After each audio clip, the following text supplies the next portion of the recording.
Puntahan na po natin si Ivan sa NLEX at alamin ang pinakauling sitwasyon doon. Ivan? Alas 6 sa umaga na nanatiling mabilis ang dali ng trapiko sa magkabilang lanes ng North Luzon Expressway, northbound at southbound dyan. Pero syempre binabantayan natin ay yung southbound para sa mga motoristang nagbabalik Maynila pagkatapos ng bakasyon ng Semana Santa.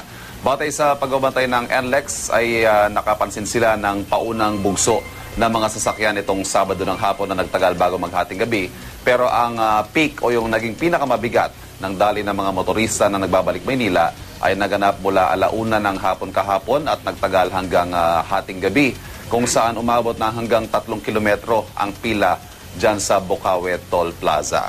At sa mga oras ito, humingi tayo ng dagdag na detalye tungkol sa sitwasyon ng dali ng trapiko sa NLEX. Makakausap natin si Ginoong Richard Briones. Siya po ang Traffic Control Supervisor. Magandang umaga po sa inyo. Ay, good morning din po, sir. Nabanggit po ninyo, nag-peak tayo nitong Saturday at Sunday. Ngayon ho, wala na ba tayong inaasahang pagbigat pa?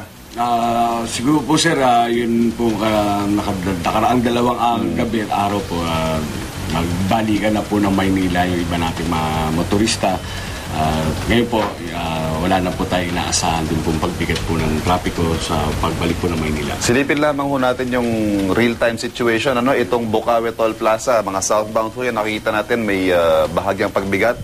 Opo, yan po yung tinatawag natin regular na peak hour po ng mga motorista po natin, sir. At kung sakali naman pong bumigat pa man din po ang dami po ng sasakyan dyan, may hinanda rin naman po tayong additional spare lane at kung kailangan po natin magpababa po ng mga ambulante lang, gagawin po natin, sir. Nakikita naman po natin sa isang camera ninyo yung balintawak naman. Medyo nagkakaroon din ng pagbara dyan. Yes, sir. Opo, yun nga rin po, pinapayuhan na rin po natin yung ating mga motorista na pwede po silang mag-alternate route po sa Mindanao Ave para po hindi na po sila maipit ng trapiko po rito sa papunta po ng EDSA Cloverleaf po. Wala naman po ba tayong naitalang mga aksidente nitong mga nakaraang araw? Meron nga rin po mga minor injury, minor incident lang din po, pero itong magdamag po, wala naman po tayong naitala.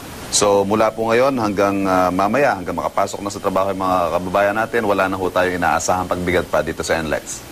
Yun po ang inaasahan natin sa ngayon po na tuloy-tuloy na po ang pagbiyahe nila hanggang po makapunta po ng Maynila. Ay, maraming salamat kay Ginoong Richard Briones. Mukhang naitawid na nga ho natin ang mga motorista na nagbakasyon at ngayon ay nakabalik na ng Metro Manila. Balik muna tayo sa studio. Maraming salamat, Ivan.